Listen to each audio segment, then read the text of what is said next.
Assalamualaikum warahmatullahi wabarakatuh. Di sini kami dari kelompok 5 dari kelas 11 MIPA 6 akan menyampaikan sekilas mengenai minyak bumi. Sebelumnya, tak kenal maka tak sayang. Perkenalkan, saya Arvin Yoga Eliana.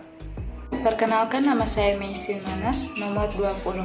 Perkenalkan, nama saya Wildan Arya Fadila, nomor absen 33. Perkenalkan, saya Eva Ainun Habibah, nomor absen 11.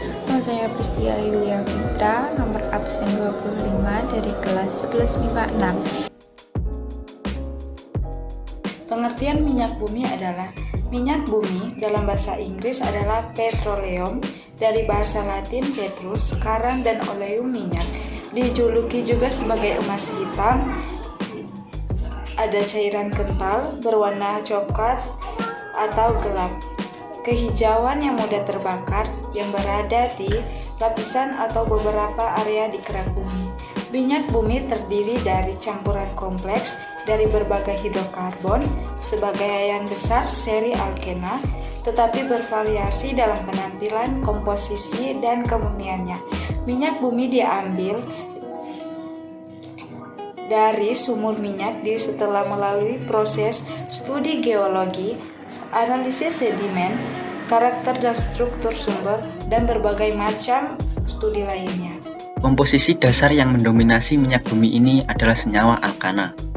Akan tetapi meski secara senyawa sama, namun secara tampilan dan warnanya berbeda tergantung dari kemurnian minyak bumi tersebut. Seperti yang kita ketahui bahwa minyak bumi didapatkan dari proses penambangan minyak bumi yang ada di beberapa lokasi di pertambangan minyak. Lokasi tersebut diidentifikasi melalui beberapa cara, yaitu dengan mempelajari struktur geologisnya, analisis sedimen, struktur sumber, karakter, dan masih banyak lagi studi pendukung yang lain. Setelah data-data yang diperlukan mendukung adanya fakta keberadaan minyak bumi di lokasi tertentu, proses penambangan akan segera dimulai. Dari proses penghilangan minyak tersebut, minyak bumi akan diklasifikasikan sesuai dengan titik didih masing-masing. Dari perbedaan titik didih itu, bahan dasar minyak bumi diubah menjadi berbagai material seperti aspal, bensin, bahkan hingga obat-obatan dan plastik. Banyak sekali manfaat minyak bumi dalam kehidupan sehari-hari, sehingga dalam pemakaiannya pun harus sangat baik. Sebab minyak bumi termasuk dalam kategori sumber daya alam yang tidak dapat diperbaharui. Di dunia, proses penemuan minyak bumi telah dimulai sejak dahulu. Beberapa versi mengenai kapan mulainya minyak bumi dimanfaatkan dan ditemukan oleh manusia. Di antaranya adalah bangsa Assyria, Babilonia kuno, dan Sumeria telah memanfaatkan minyak bumi ini sejak 5000 tahun sebelum Masehi. Saat itu, cara mendapatkannya tidak seperti penambangan seperti yang banyak dilakukan saat ini. Dalam sumber lain dikatakan bahwa bangsa Timur Tengah, tepatnya di Iran, adalah bangsa yang pertama kali memanfaatkan minyak bumi yang diambil langsung dari rembesan minyak yang sampai di permukaan. Seiring waktu berlalu, cara untuk mendapatkan minyak bumi semakin canggih yang ditandai dengan keberadaan industri minyak bumi yang berdiri pada tahun 1859 silam yang berlokasi di Tuntisville, Amerika Serikat. Hingga kini telah banyak industri minyak bumi yang berdiri di berbagai negara termasuk di Indonesia. Proses pembentukan minyak bumi terdiri dari yang pertama, jasad renik yang terkubur bersama lumpur, yang kedua, diproses jutaan tahun, yang ketiga, mengendap dari dasar laut, yang keempat, menghasilkan bintik minyak dan gas, yang kelima, terakumulasi di batuan sedap, dan yang terakhir menjadi deposit minyak bumi. Komponen minyak bumi. Komponen minyak bumi terdiri dari 3 golongan. Golongan yang pertama adalah golongan alifatik. Termasuk dalam golongan ini adalah alkana, baik dengan rantai lurus maupun rantai bercabang. Yang kedua adalah golongan alisiklik. Termasuk ke dalam golongan alisiklik adalah golongan sikloalkana, siklopentana, dan juga etil sikloheksana. Dan yang terakhir adalah golongan aromatik. Termasuk golongan ini adalah benzena dan juga turunannya. Proses pengolahan minyak bumi. Untuk memperoleh minyak bumi, perlu dilakukan proses pengeboran. Minyak bumi yang ditemukan biasanya akan bercampur dengan gas alam.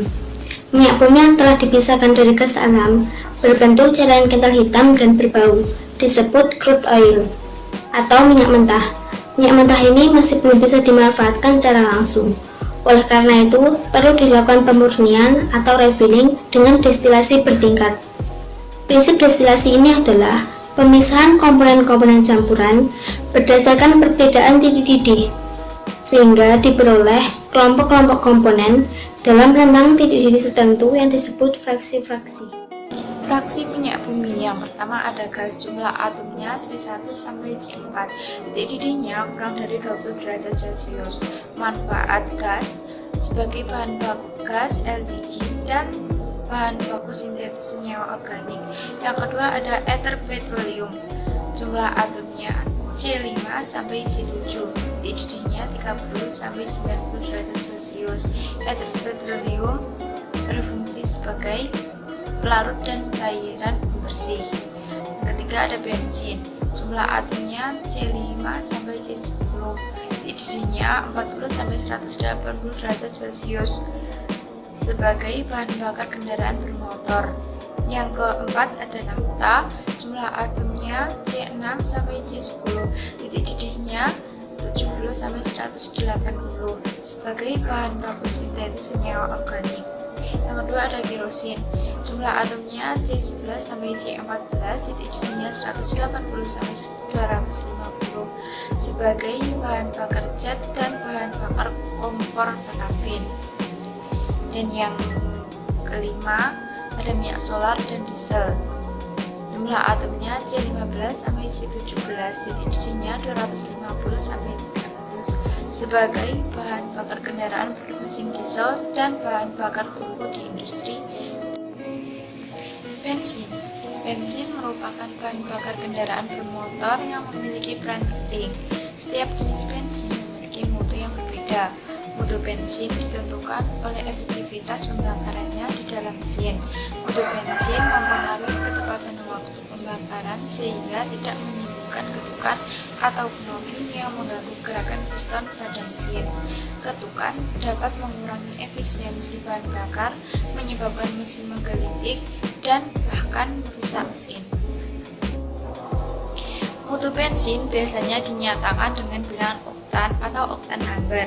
Bilangan oktan ditentukan melalui uji pembakaran sampel bensin sehingga diperoleh karakteristik pembakarannya.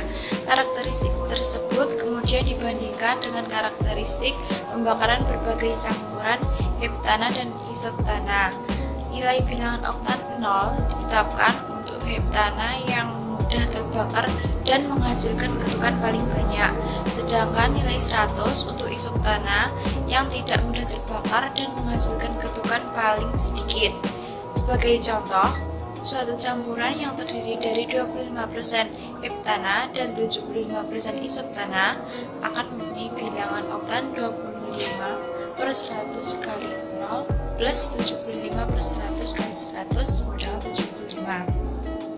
Contoh, Pertamax adalah bilangan oktan 92 akan memiliki mutu bensin yang setara dengan campuran 92% isoktana dan 8% heptana. Secara umum, bensin yang mengandung alkana rantai lurus akan memiliki nilai bilangan oktan lebih rendah dibandingkan yang mengandung alkana rantai bercabang, alisiklik ataupun aromatik. Sebagai contoh, N-heksana memiliki bilangan oktan 25, sedangkan 2,2 dimethylbutana memiliki bilangan oktan 92. Fraksi bensin dari hasil penyulingan umumnya mempunyai bilangan oktan 70 yang tergolong relatif rendah. Oleh karena itu, ada beberapa hal yang dapat dilakukan untuk menaikkan bilangan oktan. Yang pertama adalah mengubah hidrokarbon rantai lurus dalam fraksi menjadi hidrokarbon rantai bercabang melalui proses reforming. Yang kedua, menambahkan hidrokarbon alisiklik ataupun aromatik ke dalam campuran akhir fraksi bensin. Atau yang ketiga, menambahkan zat aditif anti ketukan ke dalam bensin sehingga memperlambat pembakaran bensin. Zat anti ketukan yang dapat digunakan yaitu TEL dengan rumus kimia PbC2H54. Namun senyawa timbul PP ini merupakan racun yang dapat merusak otak sehingga penggunaannya dilarang dan diganti dengan zat anti ketukan lainnya seperti MTBE ataupun etanol. Berikut tadi adalah penyampaian dari kelompok kami, yaitu kelompok 5. Apabila kami dalam penyampaian ada salah kata, kami mohon maaf sebesar-besarnya. Terima Terima kasih. kasih.